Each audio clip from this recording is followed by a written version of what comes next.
Acte 5, scène 3, Géronte, Dorante et Cliton.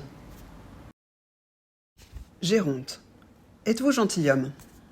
Dorante. Ah, rencontre fâcheuse. Étant sorti de vous, la chose est peu douteuse. Géronte. Croyez-vous qu'il suffit d'être sorti de moi ? Dorante. Avec toute la France, aisément je le crois. Géronte. Et ne savez-vous point, avec toute la France, d'où ce titre d'honneur a tiré sa naissance, et que la vertu seule a mis en ce haut rang ceux qui l'ont jusqu'à moi fait passer dans leur sang ? Dorante. J'ignorerais un point que n'ignore personne, que la vertu l'acquiert comme le sang le donne. Géronte. Où le sang a manqué, si la vertu l'acquiert, où le sang l'a donné, le vice aussi le perd. Ce qui naît d'un moyen périt par son contraire, tout ce que l'un a fait, l'autre peut le défaire. Et dans la lâcheté du vice où je te vois, tu n'es plus gentilhomme étant sorti de moi. Dorante. Moi ? Géronte. Laisse-moi parler. Toi de qui l'imposture souille honteusement ce don de la nature.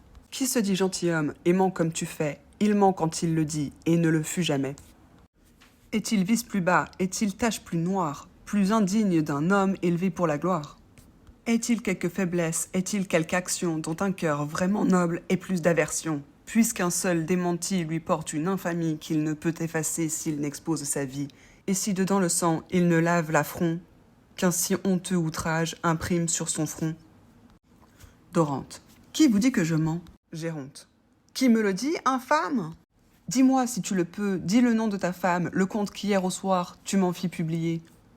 Cliton à Dorante. Dites que le sommeil vous l'a fait oublier. Géronte. Ajoute encore avec effronterie le nom de ton beau-père et de sa seigneurie, invente à m'éblouir quelque nouveau détour. Cliton à Dorante. Appelez la mémoire ou l'esprit au secours. Là, Géronte confronte Dorante son fils et l'accuse de vice.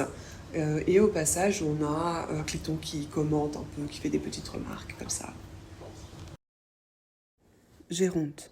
De quel front cependant faut-il que je confesse que ton effronterie a surpris ma vieillesse, qu'un homme de mon âge a cru légèrement ce qu'un homme du tien débite impudemment ?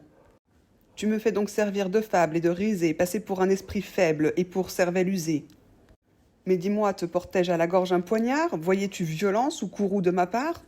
Si quelque aversion t'éloignait de Clarisse, quel besoin avais-tu d'un si lâche artifice ? Et pouvais-tu douter que mon consentement ne dût tout accorder à ton contentement, puisque mon indulgence, au dernier point venu, consentait à tes yeux l'hymen d'une inconnue ?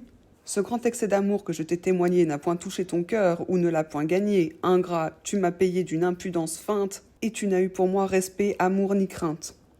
Va, je te désavoue. Dorante. Et mon père écoutez. Géronte. Quoi, des contes en l'air et sur l'heure inventée ? Dorante. Non, la vérité pure. Géronte. En est-il dans ta bouche ? Là, Géronte continue, il est furieux, il le dit bien à Dorante, à quel point il est furieux, à quel point il a honte. Il va jusqu'à lui dire qu'il le désavoue, il l'accuse d'ingratitude vis-à-vis de sa bonté, et Dorante va essayer de le retenir. Cliton à Dorante. Voici pour votre adresse une assez rude touche. Dorante. Épris d'une beauté qu'à peine j'ai pu voir, qu'elle a pris sur mon âme un absolu pouvoir. De Lucrèce, en un mot, vous la pouvez connaître. Géronte. Dis vrai, je la connais, et ceux qui l'ont fait naître. Son père est mon ami. Dorante. Mon cœur en un moment étant de ses regards charmé si puissamment, le choix que vos bontés avaient fait de Clarisse, sitôt que je le sus, me parut un supplice. Mais comme j'ignorais si Lucrèce et son sort pouvaient avec le vôtre avoir quelque rapport, je n'osais pas encore vous découvrir la flamme que venaient ces beautés d'allumer dans mon âme. Et j'avais ignoré, monsieur, jusqu'à ce jour, que l'adresse d'esprit fût un crime en amour. Mais si je vous osais demander quelque grâce, à présent que je sais et son bien et sa race, je vous conjurerais par les nœuds les plus doux, dont l'amour et le sang puissent m'unir à vous, de seconder mes vœux auprès de cette belle. Obtenez-la d'un père, et je l'obtiendrai d'elle. Géronte. Tu me fourbes encore.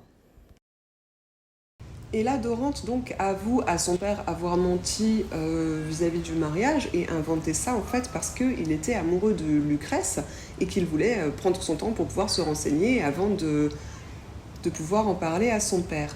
Et donc son père là, Géronte, dit qu'il la connaît parce qu'il est ami avec avec le père de Lucrèce, et Dorante donc veut qu'il l'aide en fait à obtenir la main de Lucrèce, mais le père il est très hésitant, il n'est pas sûr qu'il ne soit pas encore une fois en train de mentir, et donc la conversation continue, il a quand même des doutes.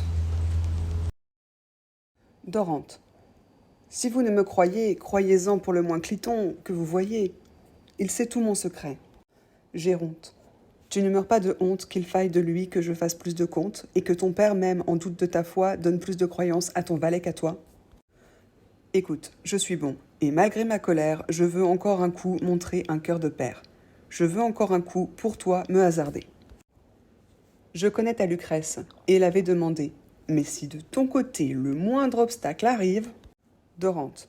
Pour vous mieux assurer, souffrez que je vous suive. Géronte. Demeure ici.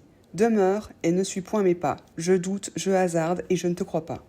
Mais sache que tantôt, si pour cette Lucrèce tu fais la moindre fourbe ou la moindre finesse, tu peux bien fuir mes yeux et ne me voir jamais. Autrement, souviens-toi du serment que je fais. Je jure les rayons du jour qui nous éclairent que tu ne mourras point que de la main d'un père, et que ton sang indigne à mes pieds répandu rendra prompte justice à mon honneur perdu. Finalement, Dorante réussit à convaincre son père d'aller demander la main de Lucrèce au père de Lucrèce. Par contre, son père Géronte lui dit bien que s'il y a encore la moindre fourberie de sa part derrière tout ça, il le tuera de lui-même.